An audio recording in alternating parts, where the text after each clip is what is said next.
Good morning, friends.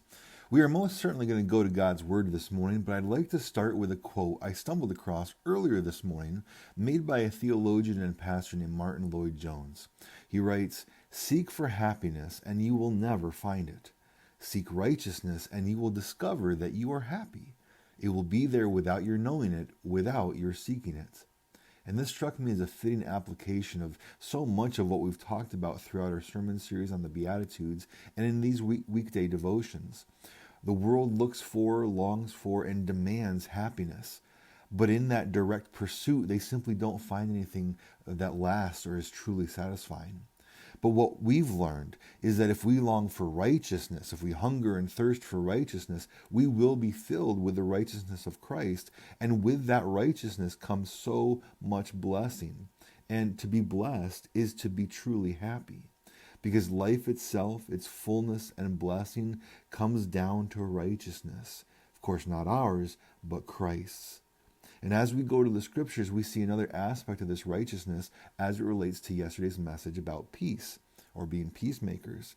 Because in James 3:17-18 we read, "But wisdom from above is first pure, then peaceable, gentle, open to reason, full of mercy and good fruits, impartial and sincere. And a harvest of righteousness is sown in peace by those who make peace." So let's consider for a moment James' description of wisdom, knowing, of course, that wisdom is the skill of discernment, of knowing right and wrong, of applying knowledge to full benefit in so many ways. In short, if you don't know what to do in any given situation, you need wisdom. And James earlier writes that if any of you lacks wisdom, let him ask God, who gives generously to all without reproach, and it will be given him. So we keep that in mind as we consider James' description of wisdom, in which he says that it is first pure. And he makes that very distinct. He says first pure and then peaceable. And this brings to mind Paul's situation from the Corinthian church that we explored yesterday, as he established the same priority. Because Paul begged the church to be united, but then he said that divisions were sometimes necessary to show who was genuine. Genuine and pure are driving at the same idea that what is genuine, what is pure, they are the things from God. In Paul's case, he was saying that those who were holding tightly to the truth in how to conduct the Lord's Supper, they were acting in accordance with God's truth. They were genuine in their motivations and desires. And James says that wisdom from above, if it is actually from above God, from God above, it is first pure, because, of course, anything from God would be pure. It would be genuine. And then James says that wisdom is peaceable. And so we have that priority reinforced once again. Wisdom from God, the skill and knowledge of how to live this life, starts with the purity of God, maintaining his truths. Not peace, but maintaining his truths, living life according to the reality as defined by God. And then it is peaceable. Of course, not that God ever calls us to not be peaceable, but the truth takes priority. Therefore, we cannot keep the peace at the expense of his truth. We keep the truth, and then we be peacemakers according to that truth. And we see that God's wisdom to this very end is gentle, open to reason, full of mercy and good fruits, impartial and sincere. Now, do you see how these things, these attitudes and motivations will create peace? And they're according to God's truth.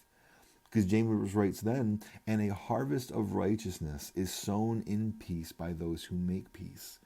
The wisdom of God for those who are willing to be taught by it, who are willing to submit to it by having the right priority of understanding and conviction, the wisdom of God will make peace.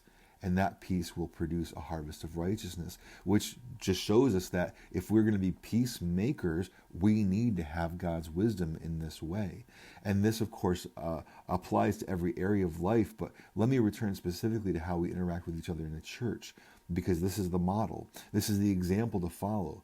We have a problem. How do we deal with the problem? We ask God for his wisdom to solve the problem. Then we are reminded that his wisdom maintains above all else God's purity. And then it seeks to make peace. And in that process, we are gentle with one another. We are willing to reason with one another. We are full of mercy and good fruits as we do that. We don't show partiality to one side or the other. We hear everyone out, and we are sincere through it all. And that will produce both righteousness and peace within ourselves and within the church and everywhere else that you will apply it. So let this be the hallmark of your life, and may it be the hallmark of my life. May this be the characteristic, the kind of the defining characteristic of Second Congregational Church as well as God's church everywhere. And so I say, may God the Almighty One bless us with this great blessing. And I will implore you to have a good and godly day. And if the Lord wills, I'll see you next time.